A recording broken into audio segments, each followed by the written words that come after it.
These were our 3D glasses in the movie. Epic. This is the coolest thing ever. Brown Star-Lord.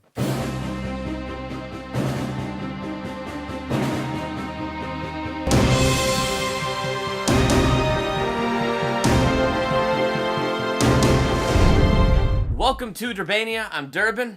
I'm the Cholo nerd. And I'm excited to have you back to talk about Guardians of the Galaxy Volume 2.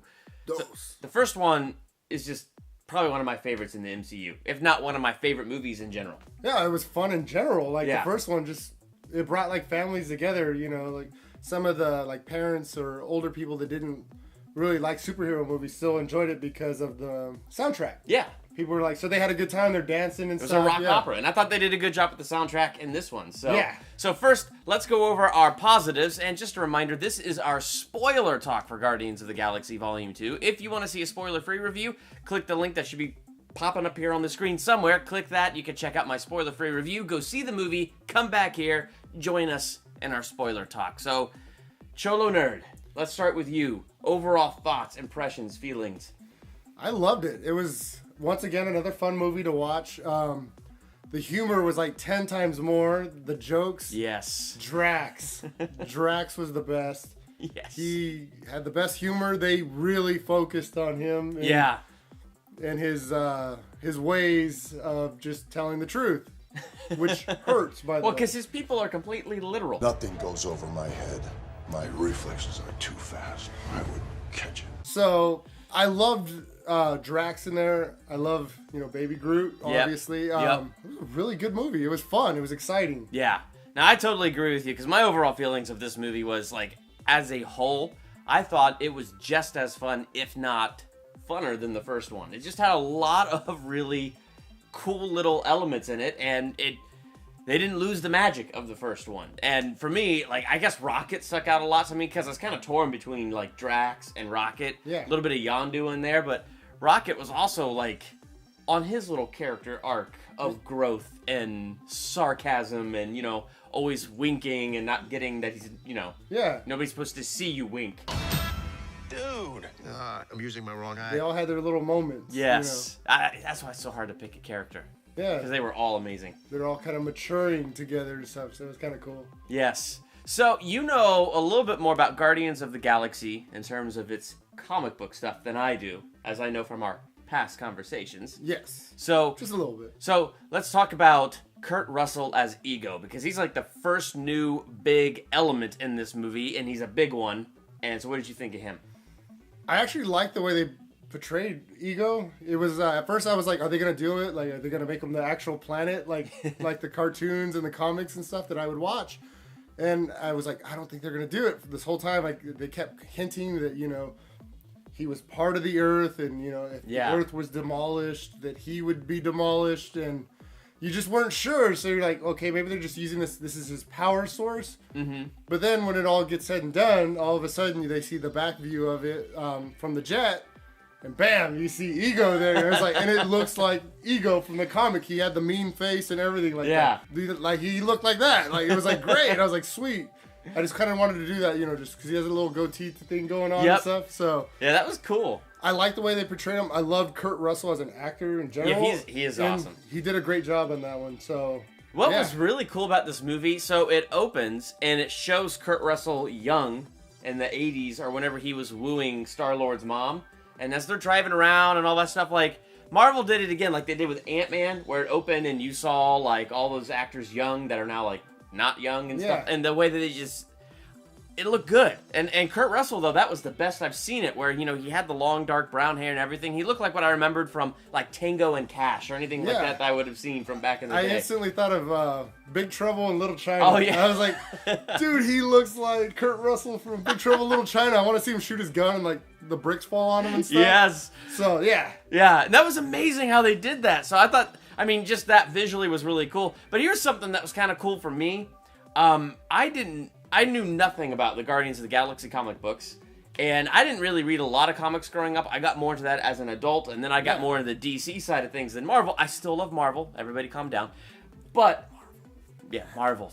But I was so clueless as to who Ego was, and I stayed away from any kind of spoilers or anything that would give it away. I went into this truly thinking Kurt Russell was a good guy. I thought Ego was a good guy. I thought he was truly, honestly looking for his son. And so then when all of a sudden you figure out, like, I mean, they did a good job in this movie, like, something's fishy, something's not right. Like, I was feeling it. Something wasn't right. But I'm like, well, it can't be with Kurt Russell. There's got to be, like, he's a prisoner of the planet, or some curse is laid upon him, and it looks like he's bad, but he's not, because it's Kurt Russell, man. Like, I mean, look how much he loves his son. Yeah.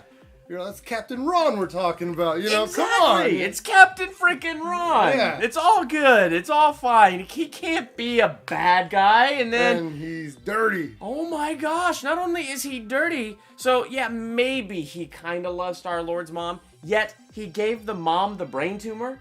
Yeah, that's dirty. And really, he just made Star-Lord so that he could just, as a genetic experiment, because he killed all of his other children from other creatures from other worlds to try to power the core of his planet so he could spread himself throughout the universe. Yeah. He was a polygamist, basically. Kind of like that kind of theory. Like my world fell apart. He had 100 wives. I thought he was a good kids. dude. Yeah. I thought he was good. My world fell apart. And that was a pretty crazy part when Gamora and Nebula are fighting, and then they stumble upon all these bones and skulls, and like, oh, they realize something was bad real quick. Like, we need to get off this planet. Well, Gamora being so smart is already like, there's something not right about this guy, how he's talking, this planet. There's something not right about this whole thing. Yes. Can I say one thing? Say it. They brought in David freaking Hasselhoff. David Hasselhoff. Oh my gosh. I would have forgot to mention that. They brought in David Hasselhoff. They kept hinting at him, and then boom, he shows up. I was like, there he is. And then they brought in the... I spent all these years trying to find the right form for you, Peter. Then he turns into David Hasselhoff. And they even reference his singing career in Germany, because he's like the Michael Jackson of Germany. He's like this huge pop star. It's like hilarious. I was like, oh my god, like really? What's sad is I didn't know he was like a pop star in Germany, so that's kind of sad. Oh my gosh, he's huge. Oh man, they brought the Hoff. Well, now he's in Sharknado, so... And he's in Sharknado, another great franchise to watch. No joke. Yes. So, here we are with Guardians of the Galaxy. Something else I didn't realize, I figured Kurt Russell was going to be a big part in this movie, but seeing the trailers, me knowing nothing, when he kind of shows up and says, hello, Peter, I'm your dad. Yeah. It feels like that's something that's going to pop up maybe the third act of the movie or the middle of the movie, somewhere in there. Like, I didn't realize, though, he was going to be, like, right there at the beginning, and then just through the whole thing, this whole deceptive thing. Yeah, I wasn't sure how they were going to introduce, like, Ego, if he was even going to be the main villain. I kind of thought he was going to come in at the end. Okay. And be like Guardians of the Galaxy 3. Okay. I thought he was a good guy and was trying to just reconnect with his son, and my world fell apart. Yeah, I wasn't sure who the bad guy was going to be. I saw they had Mantis, and I was like, oh, cool, Mantis is in it, you know, not... Wait, is Mantis bad? No, Mantis isn't bad. I was going to say, I like Mantis. Yeah, Mantis is good. But it's like, another one of the new characters they introduced into this, the actress who played Mantis just did an awesome job. She did a great job, and I like that she reveals your deepest, darkest secrets by touching you. And Drax got a big kick out of it. She just told everyone your deepest, darkest secret. Dude. Do me. Well, then he kept getting a great big kick out of it where she's like, well, I could sometimes alter emotions a little and make people fall asleep. Do me! Do me! And she touches him and he falls asleep. Like, it was so great. But my other great thing with that was Mantis and Drax, they're kind of flirting with each other, where they're sitting out there having a nice moment, and he's like, you are ugly and hideous. But that's how you know somebody can truly love you, because if you can be as ugly as you are and somebody still loves you, then you know it's real. I'm glad I'm ugly. And I love that at the end, too. He's like, you're beautiful on the inside. It's like, oh, God, like, he will not give her, he will not lie. Like, and that was awesome. But I just thought that was so cool, because it's like, you know, the whole first movie was him dealing with the pain of his family being killed, so it's kind of cool to see him. They didn't do anything too serious with it, but just kind of see them flirting with each other and flirting with the idea. That was kind of, it's like, Drax, it's you like deserve it. He's finally, you know, he's at his peace now, you know. He avenged, you know, his family's loss. Yep. And he's, you know, he's got a new family now, you know. And so, yeah, he's enjoying himself, I guess. He's definitely enjoying He's himself. definitely enjoying himself because he never stopped ripping on people like No. the whole time. And then Yondu surprised me this movie. Yondu, yes. Yeah. Like, I thought that was an interesting reveal that he was part of the, what was that, the Scavenger Club? The Ravengers? The Ravengers? Yeah. Well, whatever. It was a group that he was exiled from by Sylvester Stallone, who, it is criminal that his part was as small as it was. Yes. That is my biggest negative of this movie. As soon as I saw him, like, Judge Dredd, wear the helmet, please. And he's Yes. like, nope, he didn't wear it. Actually, he did remind me of Judge Dredd. I didn't Yeah. think about it while I He was had watching everything it. except the helmet. But now when I think back, it's like, oh my gosh, Judge Dredd. He could have been Judge Dredd. Yeah. Oh my gosh, my mind is now blown. But I thought that was a cool reveal that Yondu was like excommunicated for breaking some rules that we didn't realize, and it turned out the rule was him delivering Ego's children to Ego, where Ego would kill them all, which again, my world fell apart at this moment. But then he just grew attached to Peter Quill, so he kept him around and couldn't do it anymore. And so And taught him the ways of the Ravager. and then Yondu died.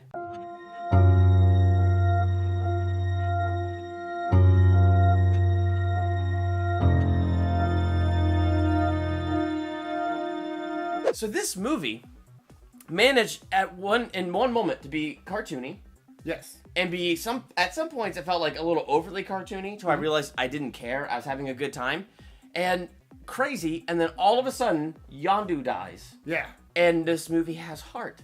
And I don't think, I shed a tear because, manly, but there was definitely strings being pulled here when Yondu died, and they're sitting there in space, and we find out that he was the real father to Quill, and that whole moment I was just like, crap! He gave like a real definition, he's like, yeah, this guy gave you life, but he ain't your father, I'm your daddy, I raised you, and he's like, basically said, I saw you as my son, and... But you threatened to eat me! He's all, right? What did he say? He was like, I was just kidding! He's like, I was just kidding. It was funny! It was like, oh gosh. Yeah, that part was like kind of a bummer. Like, you're like, oh man, Yondu's gone. Like, they just seem to get such a good connection with him in this movie, Yeah. Especially with him and Rocket Raccoon. They were like, oh my gosh. He's like, I know your pain. And like, you're thinking he's calling him like, just calling him out on his crap. And he's basically telling him everything that he's feeling as well. And he's telling him, I know what it's like to be betrayed and to be experimented on and this and that. And he's like, me too. I am you. I am you. Oh my gosh. And it was like, boom. And that was like an instant bond for them too. It's like, yeah, they both do their things and they both have like leadership issues. Like, I think, they all have leadership issues, and that's what makes it funny. But yeah. So that part was like, okay, you created a bond with him. You got the bond with Peter Quill. Like, he just started becoming part of their family really quick, and then you did. Yeah. But it was his choice, yeah. And that was the other part that made it more heart-wrenching, where, Rocket's trying to save him and get him out of there because Quill has to fight his father, and so they gotta have that distraction. Yeah. So it's like, okay, well, we've lost Quill. Yondu, come on. And Yondu's like, I have lived my whole life wrong. Let me have this moment. Yeah. And I was like, oh my gosh. Like, the movie, in one moment, goes so cartoony when Yondu and Rocket are jumping 700 jumps, and they're getting all cartoony, and their faces are misshapen and all that, to moments like Total this, Doctor where they're... Strange. Yeah, total Doctor Strange. Yeah. Where they're at the core of this planet, and Yondu's like, give me this moment. And it's like, how does this movie do that? How did it go from the ridiculous to the complete heart-filled moments like that? It was incredibly good. And for a minute there when he said that, and like at the end, I thought they were going to do kind of like the Avengers movie, the first one. Yeah. They make fun of Tony Stark. You don't know what it's like to put your life on the line for real. Then he comes falling, he goes up, throws the missile up, and then he's falling down. Like, oh, like he looks like he's dead. Yep. I thought that we were going to have that kind of moment, like at the last minute as he's dying, boom, they were going to grab him. And brought him in, which would have been great. Where was that ship? Where was it? Where it could not have gotten far. Why did they leave that far? They weren't going light speed or anything. Seriously. Come on. Like, I mean, I guess if I had to pick a negative, there's one negative. It's like, Yeah. why weren't they there? I mean, granted, it gave me that great heart-filled moment when we lost Yondu, so yeah, that was good. But and the troll. Yeah, and the troll on his grave. Yeah. Gosh, it was so sad. Right? Let's have a moment of silence for Yondu.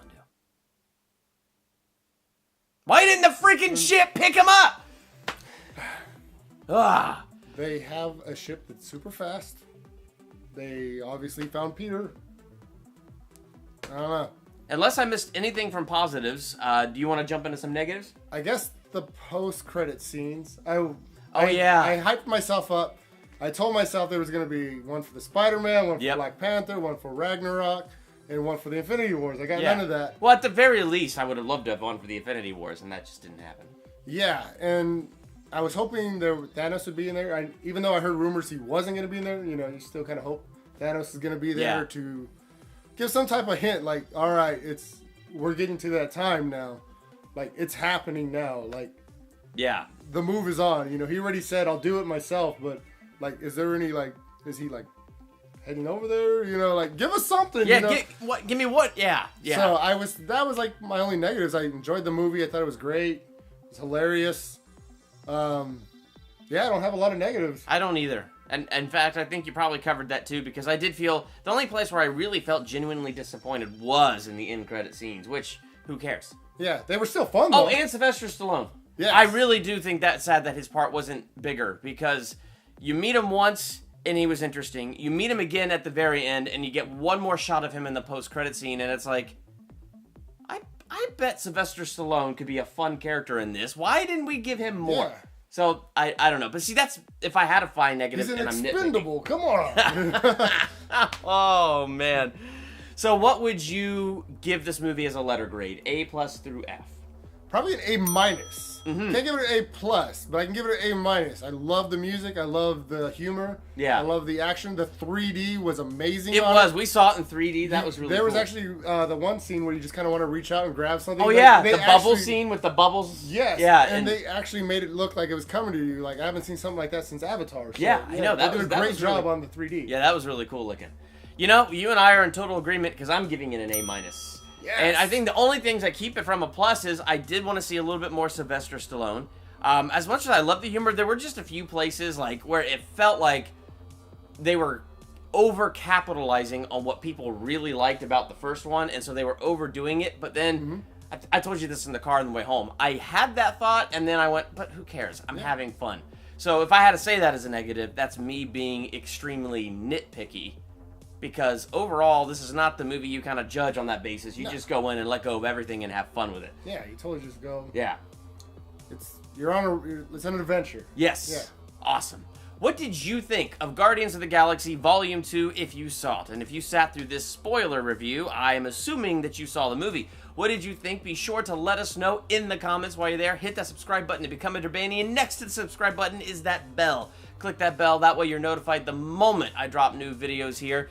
Just finished my Alien franchise reviews with Cody Leach, so make sure you go check those out. Our Alien Covenant one is coming, so that's going to be really, really cool. Nice. And the Cholo Nerd is going to join me here for future nerdy things. We got Defenders coming out this year. I forget when, but soon. We got Spider-Man. In August. We got Ragnarok. Oh, we got a lot. We got a lot. So Cholo Nerd will be here many more times. So make sure you hit that subscribe button. I'm Durbin. I'm the Cholo Nerd. Thank you for checking out Durbania.